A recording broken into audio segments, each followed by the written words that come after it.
TxStampin, Sharon. I am in my studio again. I've been playing with some more new products.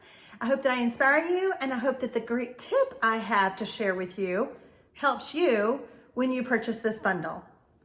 If you currently already don't have a Stampin' Up! Demonstrator, I'd be happy to help you with your Stampin' Up! Supply needs. You can find out how to contact me, how to sign up for my newsletter, my blog, all of that in the description box below. Just click that read more button. And while you're there, if you haven't already subscribed, go ahead and subscribe to my channel and then hit the notification bell. You'll be notified every time I upload a video. Let's get to stamping. Today we're gonna play with Blossoms in Bloom. Love the distinctive stamps. And then there's the dies. There are two dies that do cutouts of the flowers. So this gives you a more solid image, and then this is more of an outline image. The flowers all cut out in outline images only. I wish they were solid. I kind of needed a solid one for my card that I'm gonna share with you today. I have my supplies already. I am using Whisper White Thick as my card base. It is 5.5 by 8.5, scored and folded at 4 1/4. I have a piece of Whisper White that is 4 inches by 5 1/4. And then I have just a scrap piece of basic black that I'm gonna be using for my sentiment layer. I've already cut out my outline image using the basic black cardstock. I'm going to be using my Stamparatus because I found that it was very helpful for this card. And I have my layer of my Whisper White. And when I was stamping the card, when I stamped it first, I had like some of my leaves falling off. In other words, the direction, I had to have it stamped just right so that it would all fit because it's so large. So I'm going to give you a great tip. You know me, I love to give those tips. You can take a pencil so that you know where to stamp.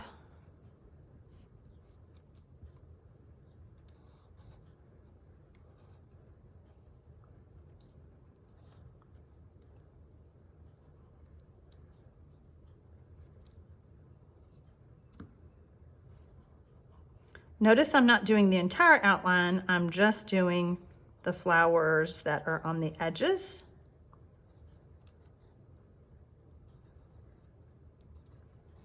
Doesn't have to be perfect. So I don't know if you can see my pencil marks.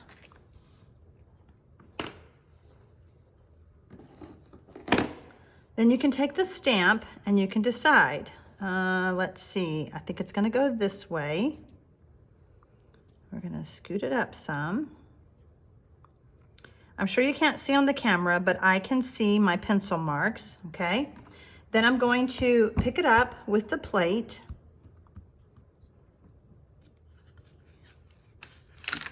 Now, we have several choices at this point. We can erase our pencil marks, turn it over, or make it a stencil. You can do it just one time and then take this piece, put it inside the stamp case. Brilliant. For the video, we're just gonna turn it over since we're already there. I'm going to ink up using Poppy Parade.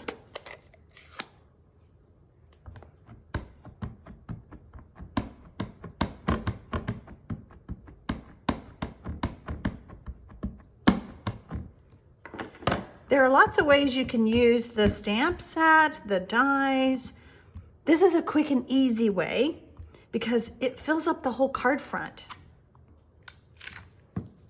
Okay, that stamped really well. I'm going to be pulling in my favorite tool in the studio, and that is my silicone mat. Put some glue on. Then we're going to turn this over.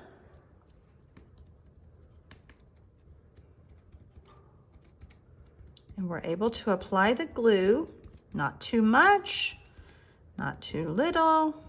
We do want to get those edges so that nothing lifts up when we put our card in the envelope.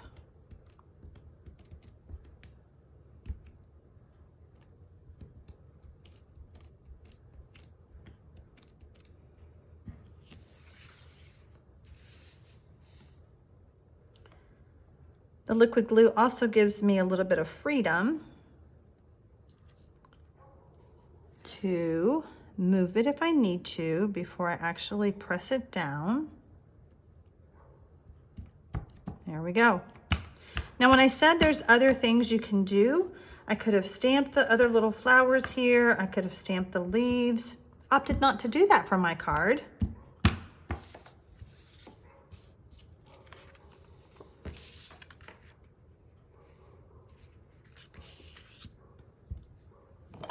We're going to use liquid glue again to attach it to our card base.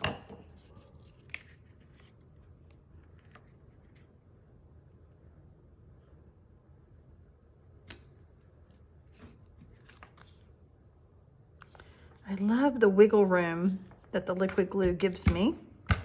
Now, if you'll notice, not all of my black centers punched out or cut out when I ran it through my die cutting machine. I could have run it through a few more times. I could have used my take your pick tool and popped them out, but I decided why? I could have stamped my centers because there is a stamp in the stamp set that would allow you to do that. But again, why? It was already done. So now we're going to do our stamping on our basic black strip. I am going to do some embossing.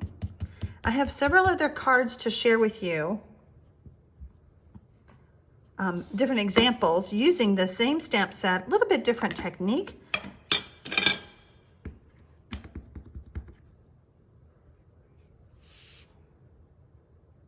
Trying really hard not to get my head in the camera.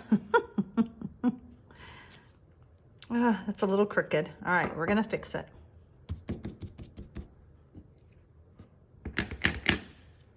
Okay, I'm gonna pull it in just a little bit so I can see where I'm stamping. There we go, that's better. You always wanna close up your Versamark when you are going to be pulling out embossing powder. I'm using the white emboss powder.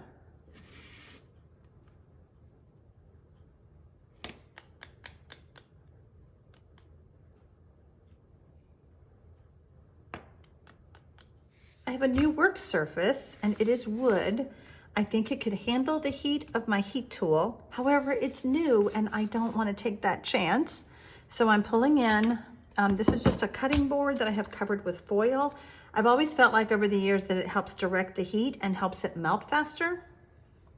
I'm gonna hold it with my bone folder and then I'm gonna heat set.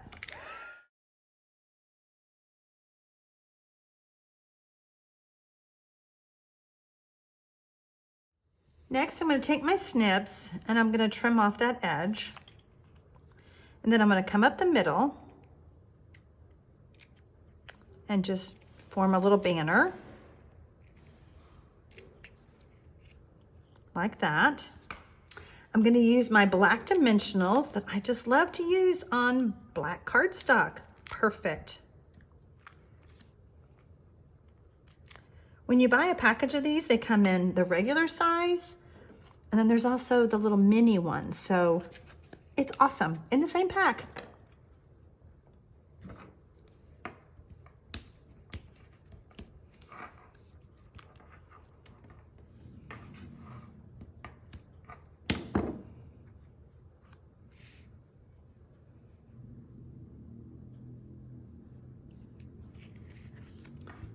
Easy peasy, happy birthday. Now let me show you my other samples. Here's one I did in Daffodil Delight. I love yellow and black together. I think it's so stunning. And then here's one that we did that we didn't do any stamping as far as the flowers go. We just stamped the happy birthday down there.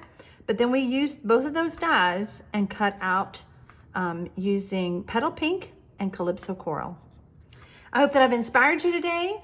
If I can ever help you with your Stampin' Up! Supply needs, let me know. You can always find out how to contact me in the Read More button in the description box below. Happy stamping, y'all!